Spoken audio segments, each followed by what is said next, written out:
ಓಂ ಗಂ ಗಣಪತಾಯೇ ನಮಃ. ಶ್ರೀ ಗುರುದೇವ ರುದ್ರಾಯ ನಮಃ. ಎಲ್ರಿಗೂ ನಮಸ್ಕಾರ ಸ್ನೇಹಿತರೆ. ನಾನು ನಿಮ್ಮ ಪ್ರಕಾಶ್. ಸ್ನೇಹಿತರೆ, ಇಂದು ನಾನು ನಿಮಗೆ ಕೇವಲ 24 ಗಂಟೆಯಲ್ಲಿ ಸಂಭೋಗ ವಶೀಕರಣ ವಿದ್ಯೆ ತಗೊಂಡು ಬಂದಿದ್ದೀನಿ ಸ್ನೇಹಿತರೆ. ಇದು ತುಂಬ ಸರಳವಾಗಿದೆ, ಹಾಗೆ ವಿಭಿನ್ನವಾಗಿದೆ ಮತ್ತು ವಿಶಿಷ್ಟವಾಗಿದೆ. ಈ ಕ್ರಿಯೆನ ನೀವು ಮಾಡಿದರೆ ಸಾಕು ಸ್ನೇಹಿತರೆ, ಅಷ್ಟು ಪವರ್ಫುಲ್ ಇದೆ. ಬನ್ನಿ ಅದರ ವಿಧಿ ವಿಧಾನ ತಿಳ್ಕೊಣ. ಅದಕ್ಕೂ ಮುಂಚೆ ನನ್ನ ಚಾನಲ್ನ ಸಬ್ಸ್ಕ್ರೈಬ್ ಮಾಡಿಲ್ಲ ಅಂದರೆ ಸಬ್ಸ್ಕ್ರೈಬ್ ಮಾಡಿ, ಲೈಕ್ ಮಾಡಿ, ಶೇರ್ ಮಾಡಿ, ಹಾಗೆ ಬೆಲ್ ಐಕಾನ್ ಬಟನ್ ಪ್ರೆಸ್ ಮಾಡೋದನ್ನ ಮರಿಬೇಡಿ. ಏಕೆ ಅಂದರೆ ಮುಂದೆ ನಾನು ಏನು ವೀಡಿಯೋಸ್ ಬಿಡ್ತೀನಿ ಅದು ಎಲ್ಲರಿಗಿಂತ ಮುಂಚೆ ನಿಮಗೆ ಬಂದು ಸೇರುತ್ತೆ. ಸ್ನೇಹಿತರೆ, ಈ ಕ್ರಿಯೆನ ನೀವು ಶುಕ್ರವಾರ ಮಾಡಬೇಕಾಗುತ್ತೆ.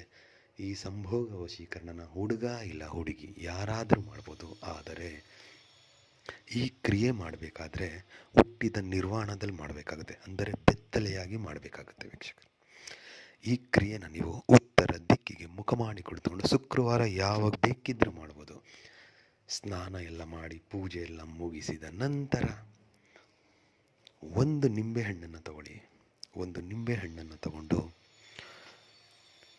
ಹುಟ್ಟಿದ ನಿರ್ವಾಣದಲ್ಲಿ ಉತ್ತರ ದಿಕ್ಕಿಗೆ ಮುಖ ಮಾಡಿ ಕುಳಿತುಕೊಂಡು ನಾನು ಏನು ಮಂತ್ರ ಕೊಡ್ತೀನೋ ಆ ಮಂತ್ರನ 521 ಸಾರಿ ಹೇಳಬೇಕಾಗುತ್ತೆ.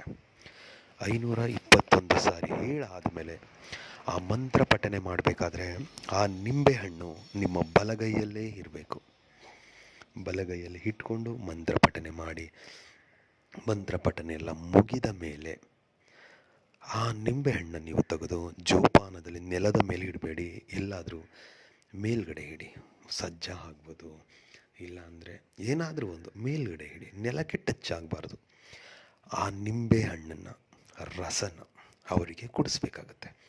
ನೀವು ಜ್ಯೂಸ್ ಮಾಡಿ ಕುಡಿಸ್ತೀರೋ, ಇಲ್ಲ ಲೆಮನ್ ರೈಸ್ ಅದಕ್ಕಾಗಿ ಕೊಡ್ತೀರೋ, ಇಲ್ಲ ಊಟಕ್ಕೆ ಯಾವ ರೀತಿನಾದ್ರೂ ಒಟ್ಟಿನಲ್ಲಿ ಅವರಿಗೆ ಅದನ್ನು ಕೊಡಿ. ಆದರೆ ಈ ಕ್ರಿಯೆ ಮಾಡುವಾಗ ಮದ್ಯಪಾನ, ಧೂಮಪಾನ ಎರಡೂ ಮಾಡಿರಬಾರ್ದು.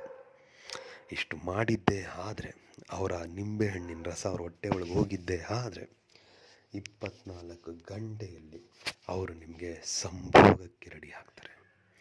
ಇದರಲ್ಲಿ ಯಾವುದೇ ರೀತಿ ಸಂಶಯ ಇಲ್ಲ. ಮಾಡಿ, ಖಂಡಿತ ಆಗುತ್ತೆ. ನಮಸ್ಕಾರ, ಎಲ್ಲರಿಗೂ ಮಂಗಳವಾಗಲಿ. ಅದಕ್ಕೆ ಮಂತ್ರ ಹೇಳ್ತೀನಿ ನೋಡಿ ಲಾಸ್ಟಲ್ಲಿ. ಓಂ ರೀಂ ರೀಂ ಹಮ್ಮುಖಿ ಸಂ ಸಂಭೋಗಂ ಕ್ರಂ ಫಟ್ ಸ್ವಾಹ.